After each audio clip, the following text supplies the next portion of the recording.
Hello, everyone, and welcome to the very first episode of The Next Idea. I'm your host, Sani-e-Zehra. I'm also the content strategist at Thoughts Crystal. Since we're here with the very first episode of The Next Idea, it's best that I let you all know what the next idea is going to be about. This podcast session will be an interactive session that we'll be having with our guests that are the most influential people around us who will be coming here and sharing their very valuable perspective with us on different topics that will be based on the Depth series. The Depth series is basically an acronym for Disruption, Entertainment, Planet, Technology, and Healthcare. For our today's topic, we'll be talking about the metaverse and 5G. I believe that these topics have quickly become the talk of the town, and these are the two terms that we have been hearing a lot these days. So it's best that we discuss these today. For our guest, we have Dr. Bilal Rasool. He's from Lahore, Pakistan, and is a seasoned professional who has an extensive experience in the telecommunications system. Welcome to the podcast, sir. Thank you. We're glad to have you here. Just to let you know, this podcast session isn't going to be an interview, but rather a conversation where I'll be having questions that I myself am very curious about related to the topic, of course. So, shall we begin? Sure.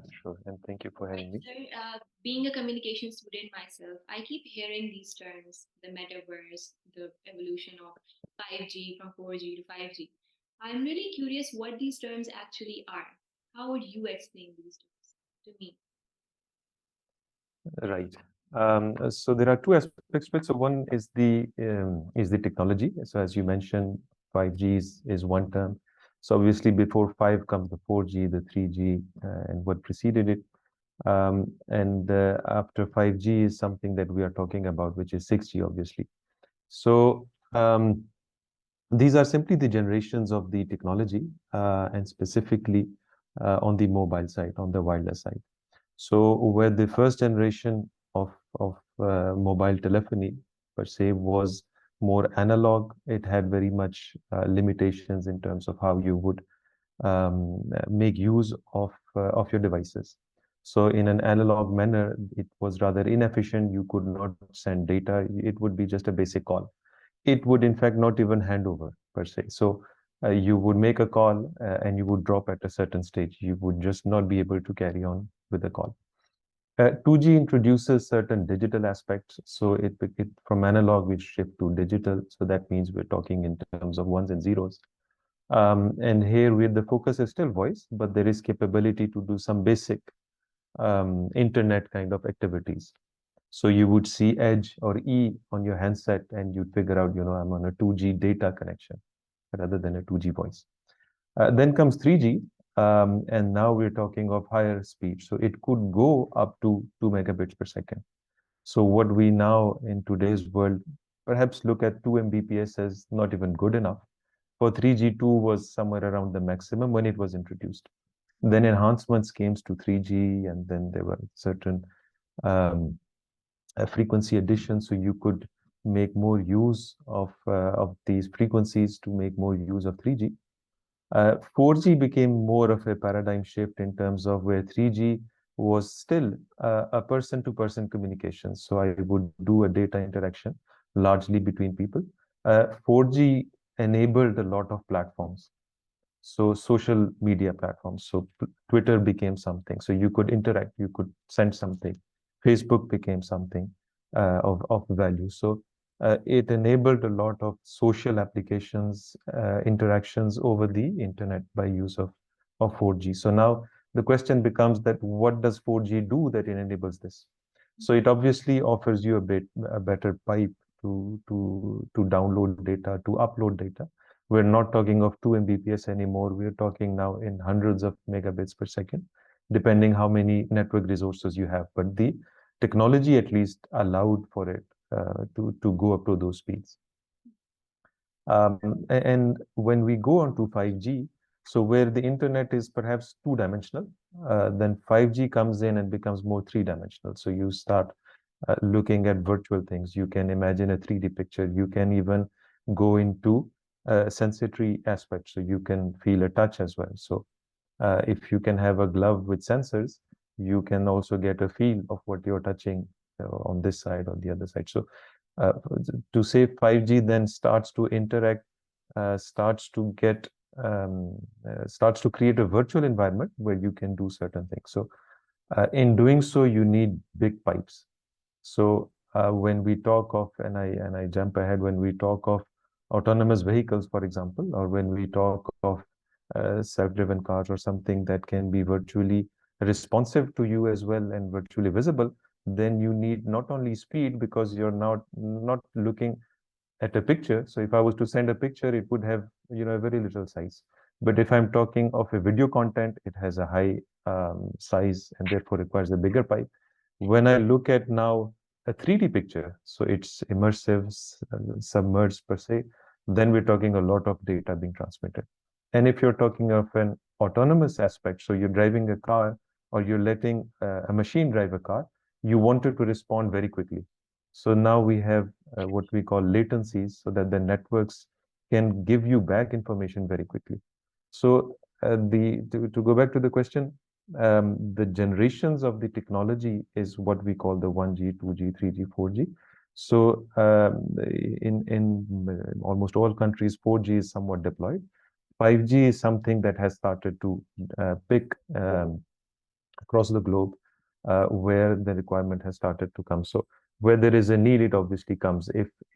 If my need is only to send a picture, I don't need a 5G connection. So globally, where this has become a requirement, 5G has started to come in. Pakistan, for example, is reported to go on to 5G by 2023. At least that's the ministry's vision on it, which would then enable certain more use cases, how you would use technology and perhaps make that change in your life as well.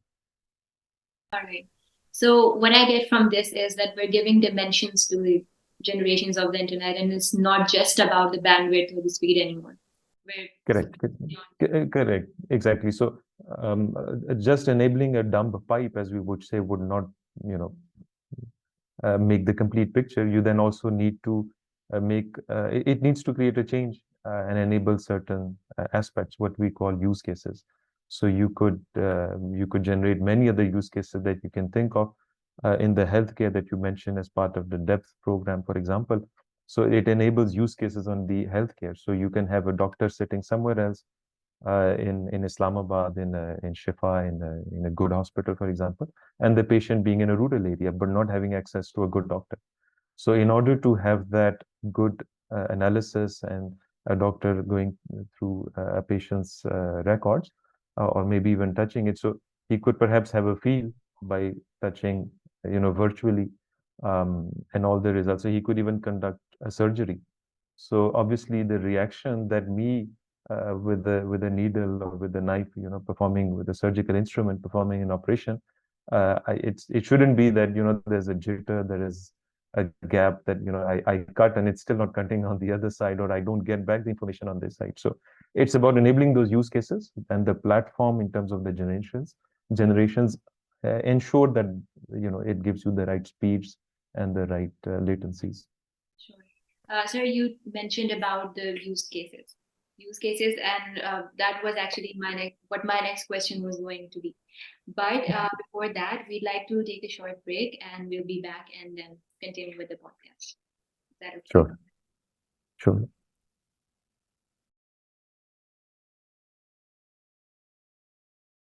My next question will be I'll be taking it from the last answer that you gave about use cases. So, if we talk about the potential of these technologies, and if we are not just only focusing on healthcare for now, if we talk about entertainment, even military or uh, arts, what do you think would be other use cases, the common use cases for the common man, according to these technologies? Right. So it's a $1 million question per se. So if if um, if someone knew what was the killer application per se, there would be no two thoughts of how to develop further the technology. So one thing is developing or having the idea, the other is adopting to it as well. So that adoption takes time, and that adoption also can kill the entire project. an idea. But 5G, for example, what it has been mostly deployed for now is its fixed wireless access. So it's about giving a high bandwidth pipe. So 5G, in fact, by the architecture, by the technology, offers three dimension. One is what we call the enhanced mobile broadband, which is the pipe size. So you can download at very high speeds. The other is the connectivity of many devices. So it's what we call the massive IoT. So you can connect millions of devices. That device could be a handset, could be any sensor, could be your fridge, could be anything that would sense and give you an input. And the third dimension to it is very low latencies, what we call ultra low reliable latency. So these three aspects, by definition of the 5G standard, are the drivers of 5G. So where I have a need of very low latencies, for example, is where I will go on that track of 5G, where the architecture needs to support ultra low latencies. So architecture wise, this is a bit more technical. So 5G can be deployed in a non-standalone mode and a standalone mode. Non-standalone means that it anchors with the 4G network, which is the worldwide deployment that takes place right now. The next step is a 5G standalone deployment. So there is no dependency on 4G.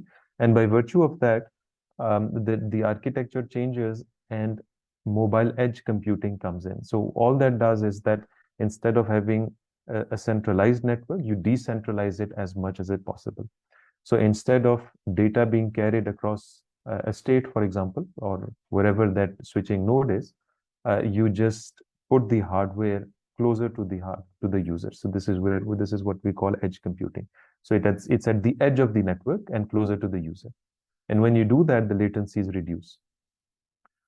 So one developed use case, for example, so to come to your question, is autonomous cars. So you don't need to drive. So anyone who has such kind of accessibility issue can hop onto such cars, and it would drive by itself. The technology can support, yes. You can go into very low latencies that can enable it. So the way it's been worked upon now is that the car not only senses what is ahead, but even further ahead, and the roads and the bends, and has a 3D image. And so it's safe, as they say. So Google had started this program a lot of many years ago. But of course, accidents are reported, and so as long as I can drive, I would put this question: would you want an autonomous car? Would you want such a car that can drive by itself? Whereas, it may cost me 4 times more, whereas I can drive it by myself. So use case is one thing, adopting to that. So the point that I'm trying to get across is that there could be use cases, but which one comes at what price point today, because it's still in its adoption stages, will actually drive the success of the use case. Other than that, as much as you can get stores virtually, so all of it revolves around having a head, one of those virtual gears that you put on and enter in a virtual world per se. So exactly, the VR headset. So you could enter Macy's store, for example, and it would have, you would have a 3D view of what is on the first floor of Macy's. And you could look at an actual view of what's lying at Polo's stall, for example, and what kind of colors are in, and what kind of collection is there. So it enables e-commerce. By virtue of that, you can pick and choose. You can perhaps even have a view of yourself wearing that cloth, and understanding, would it suit you? Does it fit you? Does a medium fit you, or would the large fit you? So all these are use cases of immersed, if I can say, environment where you are in a 3D virtual environment, and actually somewhat interacting with what is a physical object, with what is physical. So it's a combination of digital and physical that you're looking across a VR headset, which is allowing you to do certain things. So Facebook, for example, Meta has the Horizon workrooms. So I could have one of my headgears, VR headgear. You could have the same. We go on to a classroom. I have a pen and I write at my end, and it would actually write on the board in the classroom. You would do the same, and we would be actually discussing it as if we were physically in the same class, in the same room, and writing something on the board. So that's also a use case, and it's something that is there. So it's perhaps the beta version is out from Meta on this, but it is something that is developing. You can enter virtual rooms and actually be there as if you are physically, in your 3D form, present next to someone, and attending a class, attending a concert. So you could go to school, you could go to a shopping center, you could play games. You could actually play with someone on the other end, not in a virtually, but you doing a physical movement and the same happening on the other side. So use cases get enabled because of what the technology now allows you to do. It allows you to carry more data. It allows you to have reduced latencies. Which use case would pick up? Which use case is the best amongst all? Is really something down to what users adapt to the earlier and the sooner. That's true, right? So when we talk about the metaverse and the virtual reality, okay, so virtual reality is one concept that really intrigues me, and I have this question. Uh, when we talk about the metaverse and we talk about the virtual reality, how do we see it? How do we see how real is it going to actually get? That is my question. My next question. So, is it going to be pushing the boundaries between fiction and what's real? Is it going to be completely different? How is it going to be? That's my question. Interesting one. Um, so you're right. So number one, metaverse is exactly that. So the realities or the boundaries of what reality is keeps changing. So one was obviously the augmented reality. So you could take a picture and then at the behind it or around it, you could add things virtually. Take a picture, add a vase behind it or something, and augment the reality of the picture itself. Then you could have something which is virtual anyway. So it's digital in content. It's a shape representing me, for example, and it's we're talking of mixed of virtual reality. What gets enriched and the way we go towards the metaverse is when we go on to mixed reality or extended reality. So it's a hybrid reality per se, in terms of merging what we just talked about, the real and the virtual worlds. And by virtue of that, we create a new environment, a new visualization where the physical and the digital objects coexist and in fact interact, and that too in real time because of what the latencies now allow. Um, Again, extended reality to me refers to the same with certain added aspects to it, sensory aspects to it. It's still a real and virtual combined environment, human machine interactions generated by computer technology, generated by wearables. So to answer your question, it's a mixture. We're talking about various realities that we call. So AR, VR, MR, XR, these are all what we call the realities. The R stands for the reality. So you could have augmented reality, virtual reality, mixed reality, extended reality.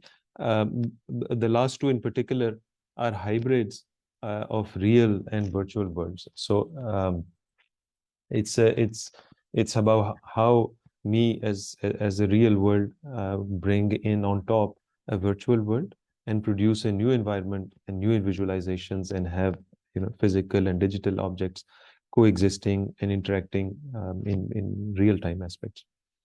Extended reality again refers to real and virtual combined environments, refers to human to human, human to machine interactions generated by computer technologies, aided by wearables. So um, the things that are physical, things that are real and virtual put together with the augmentation coming from the virtual aspects build on the metaverse. So use cases then grow in terms of shopping, e-commerce. It is meant to help e-commerce. It is meant to help economies per se, by enabling that. So whoever could not have spent now can spend, because the person can make a more informed decision because of what this has enabled to do. In terms of the metaverse and how we use it, um, Facebook, with its platform, Horizon, Workrooms, etc., are the users of how the metaverse can be exploited, if I can say so. You can, when I say exploit, is that depends how much you take it forward. Could you actually go to school and have that class over there? Could you actually, give that lecture and have that adoption across? But we're getting there, and I think COVID-19 has also kind of pushed to enable that. So if that environment was there, I'm sure we would have picked up even more quicker. True. Right. So before we dive deeper into the discussion about metaverse, because I have a lot of questions, I'll just step back and ask a question about the 5G. So what countries do you think are the leaders right now of the 5G race? Right. So 5G, in terms of its standards, so again, it's a generation that needs to be standardized so that the equipment providers, suppliers, whatever they make, can work with the devices. So they need to work together. So in order for that to happen, there needs to be a standardization across the ecosystem. When we talk of the 5G standard, we're talking of something that had already started work in the early 2010s and onwards, and that started to take shape and get deployments in the field in the late 2000, or the just before 2020 or 2018, 2017, that kinds of years. So the early adoption by majority countries were the hybrid model, whereby 4G and 5G would work together. And generally, that's how the operators also evolve their networks, that instead of discarding what is present and the investments made, the technologies tend to overlap. So what would happen in the early deployments of 5G is that you would anchor on a 4G network and then play around on 5G. So to that extent, the countries like Japan, Korea, the United States, the Northern Americas, have been the early adopters to it. And in doing so, then have been the ones leading in terms of rolling out across the country. And the first use case, as I mentioned, has been more driven along the fixed wireless access, which means that you treat wireless as if it's a fixed connection. So a fixed connection is a broadband connection you have at home, which offers speeds in gigabits per second, which you would struggle to give over the air. You could if you have very high frequency bandwidths. So in the States, for example, the deployment of millimeter wave frequencies is done in other countries like Japan, Korea, and by doing so, hundreds of megahertz of spectrum has been made available for the operators to roll it out.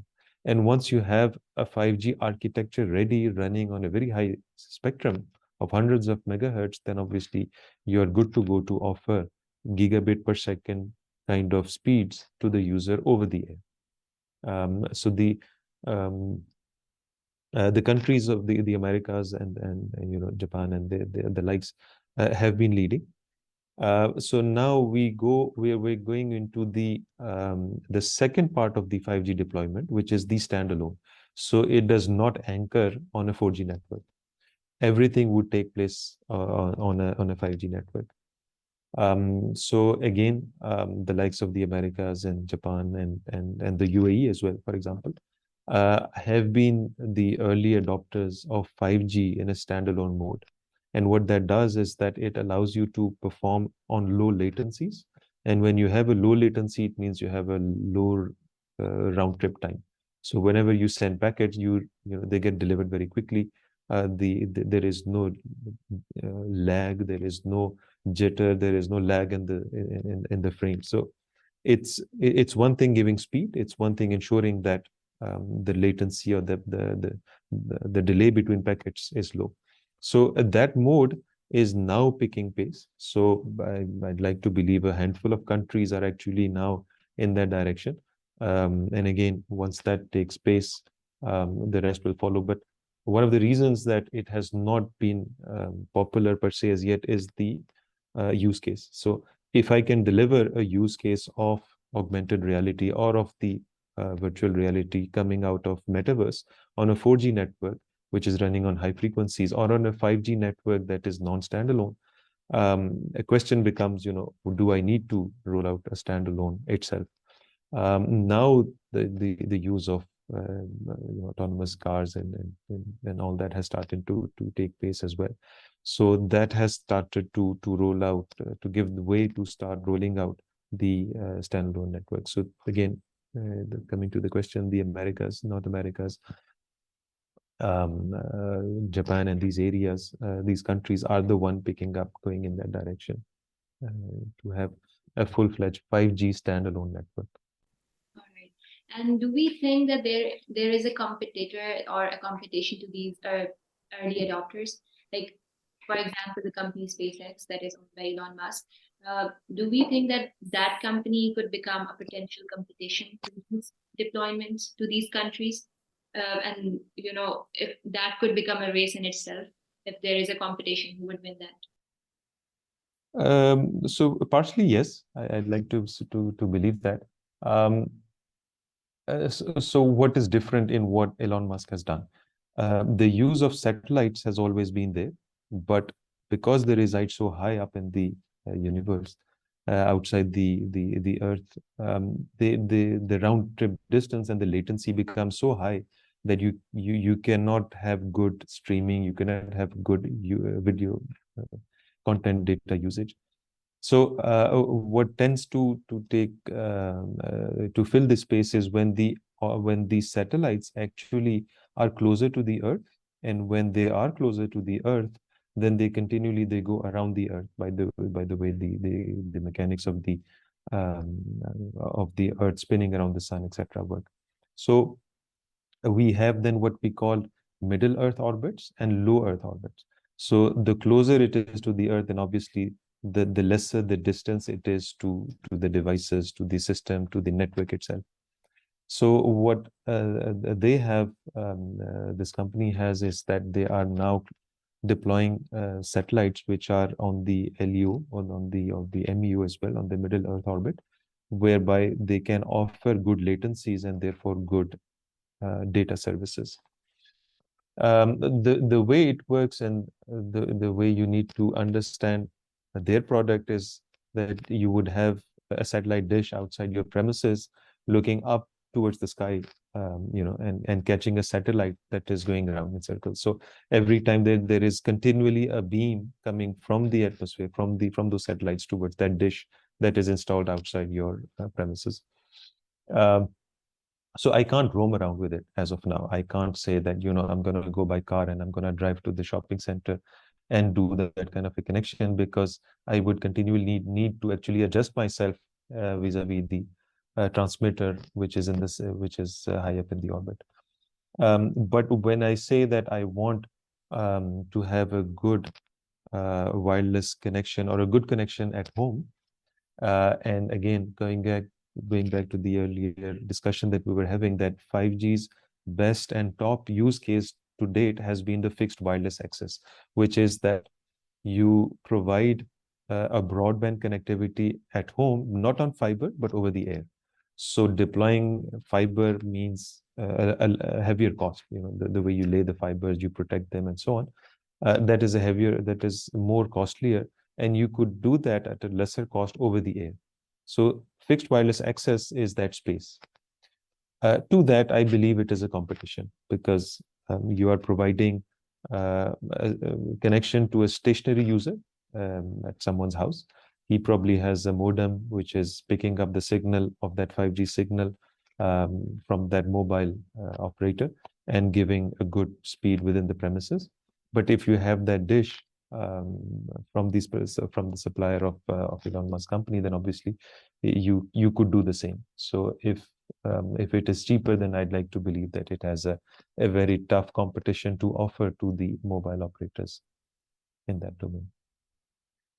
we see that all of the people that are living on this earth are now populating the metaverse. And when things start, things could really have the potential to go south on the metaverse as well. Like I came across a video where there was a female gamer community that were being harassed on the internet.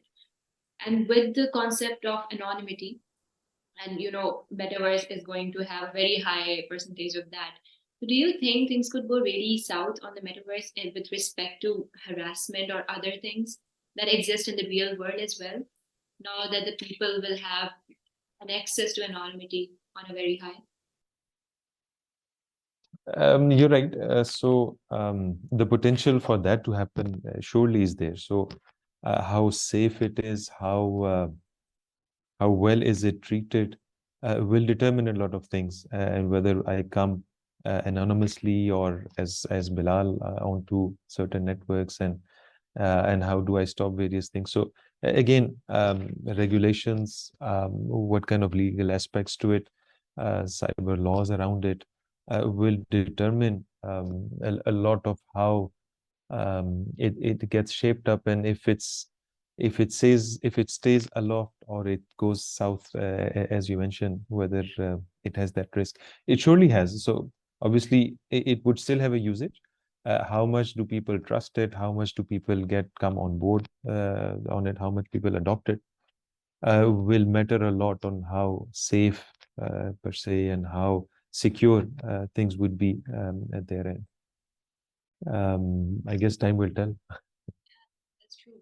That was an interesting perspective of yours. But if we talk about stalking, for example, like how would that mean in the metaverse? Right. So you mean that in a business sense, Uh, or ah, um, I guess just to like in today's 2D internet, um, where we block people, where we don't allow, where we upload lots of our own personal content, and we only allow certain contacts to view it, or saved contacts to view it, or added context to view it, or it seems to be that it would probably be something of the sort. um, but I don't know how many loopholes would be left. So if I'm in a classroom environment, if I'm in a virtual environment, if I'm in an environment that has an underlying statement that there are risks around it, and you go in at your own risk in the metaverse that you are entering into. Um, it could be there, but again, this is where laws and regulations would best protect it. So today's laws and regulations are obviously have been not today, but perhaps the conventional ones have been around people, humans, objects, but the real things. And then comes the virtual aspects to it, and then obviously regulations, cyber related aspects have started to grow. And again, today's um, cyber accusations have gone up to state levels, to country levels. One country accusing the other country of meddling in their, internal politics, vote casting, etc.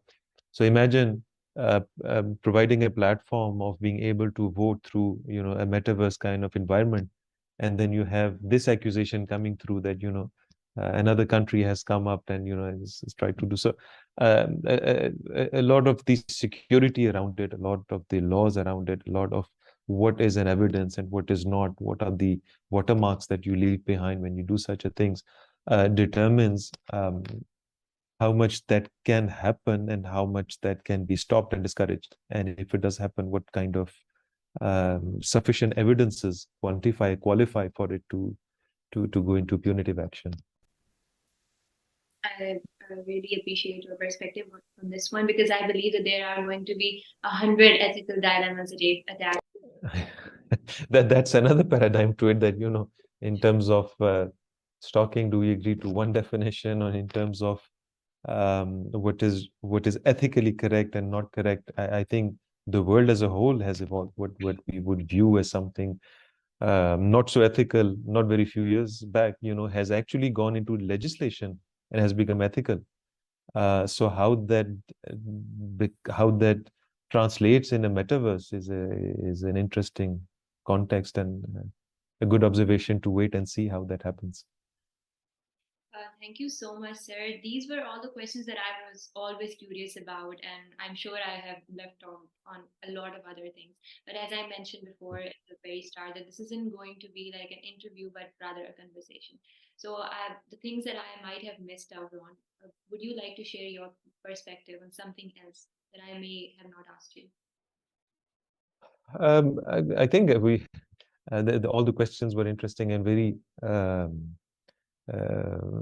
overarching in terms of addressing a lot of issues around it. My only thoughts are, the success around it and how quickly it takes place, and how many people adopt to it, which is again driven by the use cases to it. As I mentioned, on the autonomous cars aspect, for example, so long as I can drive and I know that the cost of having those autonomous vehicles is beyond what it is today for a simple car, I'll probably be a late attractor or adopter to that technology. So it's down really to the use cases, how much people adopt to it, how much institutions adopt to it. And behind that comes the underlying technology and the underlying platform that allows for that to happen. So that fortunately has started to come up in a very aggressive manner. So the requirements of 5G networks, for example, is now there. So how do you make use of that pipe other than having a basic internet content, video content coming to your house will determine the success, and what can enable it is obviously the metaverse. And then there would probably be more additions to it in terms of more um, sensory aspects to it. So, touch, smell, taste, all the other real related cyber physical convergence, per se, if I can say, is yet to come. So, where 5G, for example, was Internet of Things, um, the subsequent generation that we talk about now, 6G, is perhaps more Internet of Senses. So the iOS aspect, and again, we're talking of another dimension to be able to even taste, to be able to smell, or to do many other things. And that goes again hand in hand with the metaverse. That it's an evolution of it, that you can actually do much more in a virtual context. So how that evolves would be interesting. The networks, obviously, the technology needs to get together to allow for that. But as engineers, me as an engineer at least, I believe technology always gets addressed one way or the other. It's more the usage side of it. It's more the adoption of various use cases of making use of that technology. So interesting times ahead. Interesting virtual realities ahead, or virtually real world ahead. Times to come. So, I what I get from this is that we have all these choices in front of us as these technologies, and it's just us how we make use of it. Some things we don't have a choice on really, but some things that we do. So it's us who have to Exactly. make the right use of it. Before we Exactly. end the podcast session, I have a rather casual question from you. If you would have to describe all of this that is happening, the new technological era and the new things that are on their way, in 3 words, how would you put it? Oh my God. It's evolved over time. I think perhaps that's the right expression. What used to be something of a luxury is turning out to be something of necessity, and I think one can only be in awe of it. And that it's actually become such a thing that I don't go anywhere without my phone. I'm sure it would be the case with many others, and that's simply because of the connectivity it is helping. So. Um, it's just perhaps amazing. It's futuristic. It's um, perhaps one word that could define it best is it's exciting, and for what can happen. It's amazing, futuristic, and exciting for you. Yeah, correct, So correct. much for your time, sir. It was really, really, really nice to have you here. You have helped me a lot with all the questions that I have had in my mind from a very long time. And I'm sure that everyone that is watching us right now has the same thoughts on this. Uh, I don't think that it stops here. I think we can always have and resume this session. And thank you so much for your time. We are really glad to have you on this, Crystal. And with that note, we'll be saying goodbye to Dr. Bilal Rasool. Uh, and we'll be back with another session pretty soon, inshallah. So, till then, see you next time.